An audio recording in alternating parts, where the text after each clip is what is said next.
nagomba ndababwire yuko inama ije kwirikira iyindi twagize ku igenekerezo rya 10 mu Kakaro aho twari twahuje abarongoye ibinyamakuru ku rwego rwo hejuru bari kumwe n'abavugizi batandukanye b'ubushikiranganje n'inzego za leta.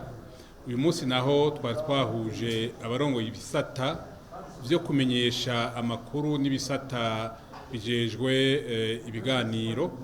Intumbero rero twari dufise ifatiye ku gihe tugezemwo kuko hari haheze imyaka irenga 3 abamenyesha amakuru bahimirizwa mbere tunabikorana kugira ngo bashobore kugira ico bafashije mu ntumbero yuko amatora yogenda neza. Ubu rero amatora asa n'ayariko aregerana, nico gituma twagize tutireka duhuze abamenyesha amakuru turabe mu myaka iri imbere ivyo boshimikirako gusumba ibindi.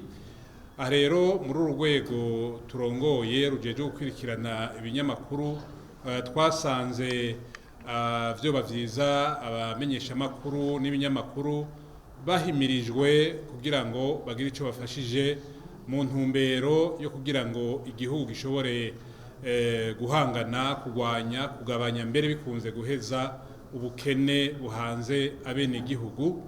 Kugira ngo rero ivyo bikunde twasanze byo bavyiza ibinyamakuru n'abamenyesha amakuru bafatiye kuri wa mugambi mukuru w'igihugu ujanye n'iterambere washirwaho hariko harahera imyaka 2.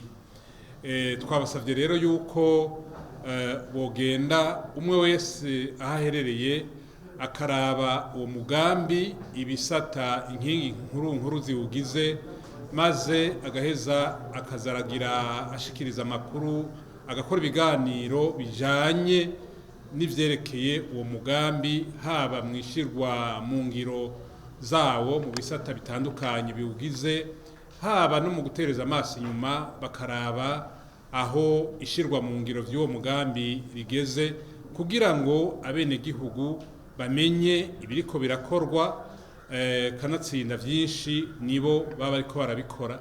Hamwe haragahaze ibinyamakuru bikaba ivya mbere biheza bikabimenyesha kugira ngo inyishu ziboneke, maze uwo mugambi cakiringo cawo kize kirangire umaze kugira hushikanye igihugu mu bijanye n'iterambere.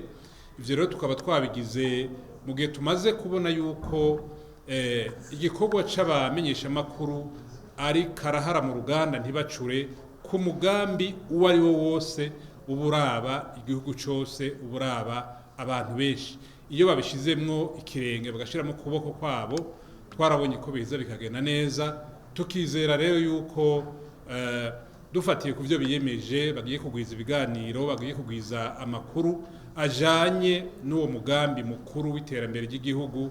Tukizera yuko bazogira ico bifashije nk'uko vyagenze mu gufasha kugira ngo umugambi w'amatora ugende neza.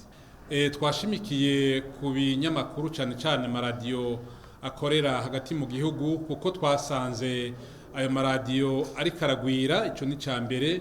Ica kabiri, twasanze ari hafi y'umwene gihugu, amenya akabona ibibazo bihanze abene gihugu batandukanye mu ntara zitandukanye, mu makomine atandukanye. Akaba rero ariyo afise uruhara runini mu bijanye no gufasha kugira ngo ibibazo bishobore gutorerwa inyishu, haba mu kumenyesha amakuru ajanye n'ivyo bibazo, haba mu gutanga n'intumbero zihabwa abene gihugu bari mu makomine atandukanye, bari mu burere butandukanye, kuko ayo maradiyo niyo usanga afise umwanya munini ukwiye gushikiriza ibijanye n'ibibazo bijanye n'akarere aba ariko arakoreramwo. Ni intango umugambi twihaye muri uyu mwaka nuko ivyo binyamakuru bikorana n'abene igihugu ku munsi bizohabwa ikibanza gikwiye mu ntumbero yuko vyofashwa kugira ngo bigire navyo ico bifashije mu kugira ngo biterere, kugira ngo iterambere ry'igihugu riboneke koko.